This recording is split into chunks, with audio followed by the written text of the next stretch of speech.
Hey, what's up guys? Welcome to another FIFA 22 video. We finally have some proper gameplay that I can show you. Yesterday, EA did a big reveal, although it was about 40 minutes of just talking and a few interviews with some of the development team, and we just want to see some gameplay, so I've managed to get all of the gameplay from that reveal. I'm going to chuck it in this video, and I'm going to talk over the top. Let's see what they have shown us. And also, I will talk a little bit about the video I posted yesterday, which was my hands-on experience with the game.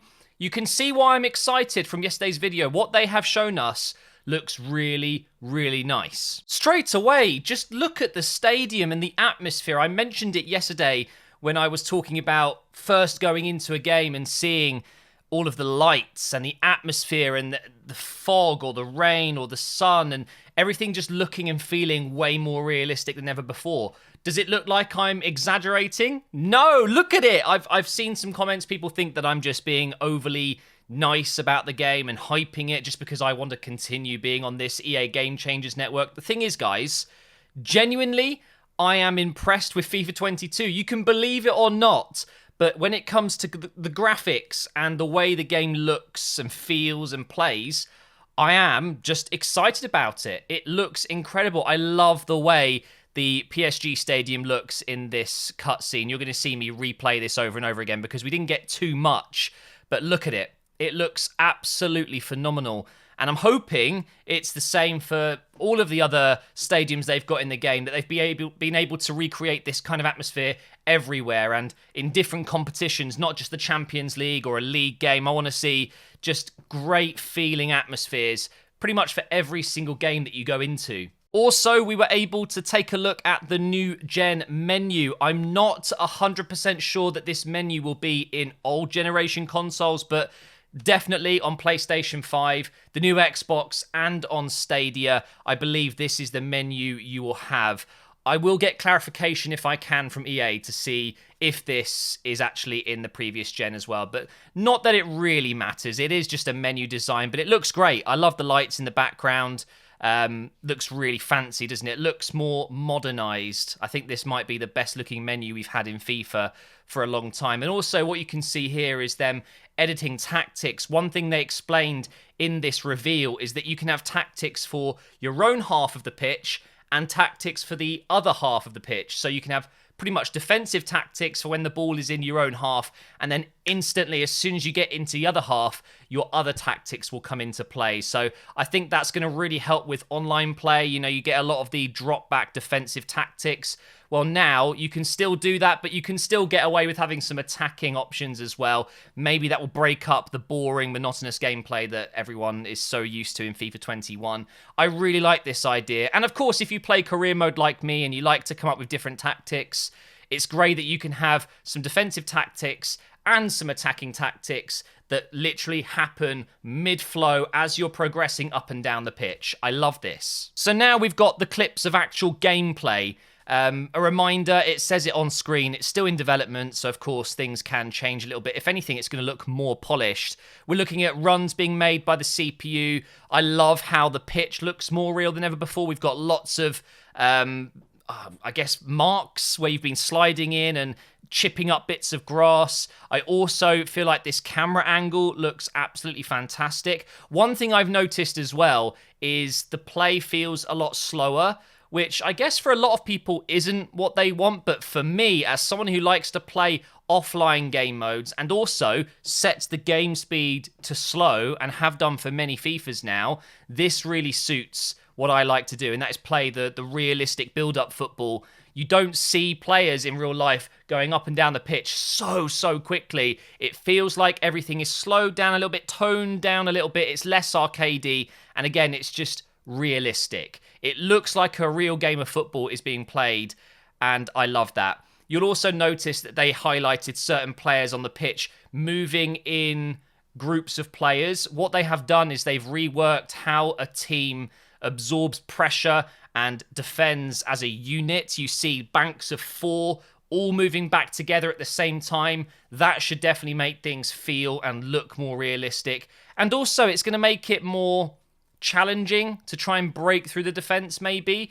From my hands-on experience, I didn't notice too much difference, but I'm hoping as the game is worked on and developed on over the next few months, coming weeks, that they make it a little bit more challenging to break through the defense. But seeing the teams move backwards in banks of four and actually getting close together, defending in groups, that's exactly what we see in real life football. You don't often see your back four completely split. They move together as a unit, and that's what we're able to see in this gameplay here. And of course, it just looks great. It really does. They also mentioned they have redone the goalkeeping system as well. I feel like that's something they mention every year. We've tuned the goalkeepers, but apparently it's been completely reworked, and there's a ton of new animations to help goalkeepers save one-on-one situations. And they were saying that when they were playing the game for the first time, they were noticing these animations and just being like, oh my god, that looked so real, that looked so cool. Again, you got to take comments from developers and people that have worked on the game with a pinch of salt, because of course they're going to say it's great. They're going to say they've really enjoyed working on the animations and seeing them come to life. But genuinely, when you do see these save animations, they do look very cool indeed. There is also a short clip here of the trajectory of a pass going across the pitch. Something I mentioned yesterday is that they've reworked how the ball moves in the air and how it animates on the pitch itself. It looks so cool. It might be one of the most satisfying things I've experienced on FIFA 22 so far. My example I used yesterday was whipping the ball from my right back all the way up to my left wing on the opposite side of the pitch, and the way the ball just floated, it was so satisfying. I really like that. Now, of course, one thing they focused on heavily for FIFA 22 is new animations and improving the flow of animations. One of the ways they've done that is with the new hypermotion technology. Again, let me just clear that up because some people are a little bit confused. The hypermotion technology is the only thing that's exclusive to new gen. You will still get all of the new features such as Creator Club and new game modes within Ultimate Team if they announce any. That will be on all consoles.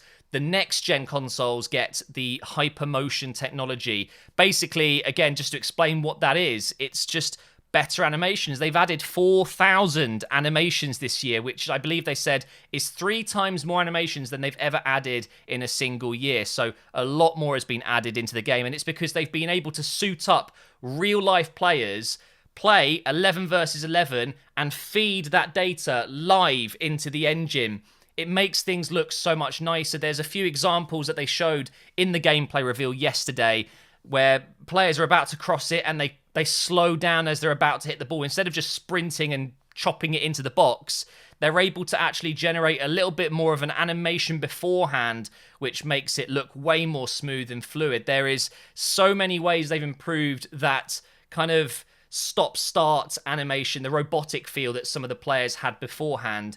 Now with the hypermotion technology, everything just seems a little bit more smooth, a little bit more fluid. And that, for me, is one of the biggest improvements they've made. I want the game to feel smooth. I want it to feel like I'm watching a game of football. And it's very difficult to capture that in a game, especially if the players feel robotic, look robotic, and their little transitions between animations is a little bit jaded, a little bit stuttery. Now it's buttery. I don't mean to rhyme, but that's literally what it is. It's buttery smooth. We've got lots of other bits of footage here that isn't really gameplay, but cinematics of the game, and you got to say, it does look very nice. I've got to say, Mbappe looks incredible in this game. He's the cover star. Of course, he's going to look good. They've got Alaba in the Real Madrid shirt. A great example of something else they mentioned as well, as we're seeing Alaba head away the ball. They have reworked how challenging the ball in the air is in FIFA 22. It's much more... what's the word I'm looking for? I don't want to keep using realistic. I think they called it kinetic battling or something like that. When you jump up one-on-one with another player in the air for the ball when they've chipped it in or whatever, the battles you have are way more fierce, more physical, And I think that is a great thing. It looks fantastic. Another thing they mentioned as well, controlling the ball, being able to take a touch with your chest and then instantly move the ball with the foot. Everything is much quicker. Even though the players felt heavier and the gameplay is slower, in my opinion, with what I felt and played myself, the animations where they do chest it down and instantly take it with their foot, it speeds things up in that regard, and it looks so cool. It is satisfying. Again, there's so many words I'm using over and over again. Realistic, satisfying. It's good. It's really good. This is all good news, guys. We're going in the right direction. Of course, we've got very limited information when it comes to features and other things being added into the game.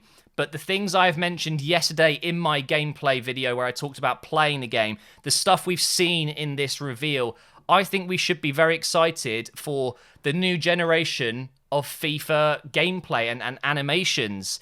It's never looked this good before, and I'm super excited by that. I think the individual realism is a massive thing. You know, seeing players that are in pain, you know, if they've missed a penalty, you can see it on their faces. Their expressions look so vivid and so good, more than ever before. They've also added in animations for other players that we didn't have before. For example, Haaland, he has a very, very specific run. You know, he kind of buckles down a little bit. He leans into his run. He's got massively long strides. They've added that into the game. Mbappe, for sure, feels very different in this game. It feels like they've captured the way he runs and the way he animates as he's passing players. Well, I shouldn't say passing players. I mean, dribbling around players and passing to his teammates. They look so good. It looks amazing. And I really, really like that. The individual realism and the way the atmosphere is and the way the players are playing as a team. Just the whole package is just so much more satisfying to play and to look at, which, you know, that's a big thing for me when I'm making content. I want you guys to not only enjoy the story and what's happening in my career modes, but also to have a feast, to watch something that looks beautiful, that looks smooth. And I think that is definitely something they've improved massively for this game. To conclude, guys, I have seen the comments in the last video. Again, a lot of people thinking that I'm just being overly excited and hyping up the game when it's probably just going to be another FIFA, new lick of paint, ship it out and it's done. But honestly, guys, FIFA 22, from what I've seen right now, is a huge step in the right direction for gameplay and realism. But you've got to remember, I am an offline specialist. I play career mode.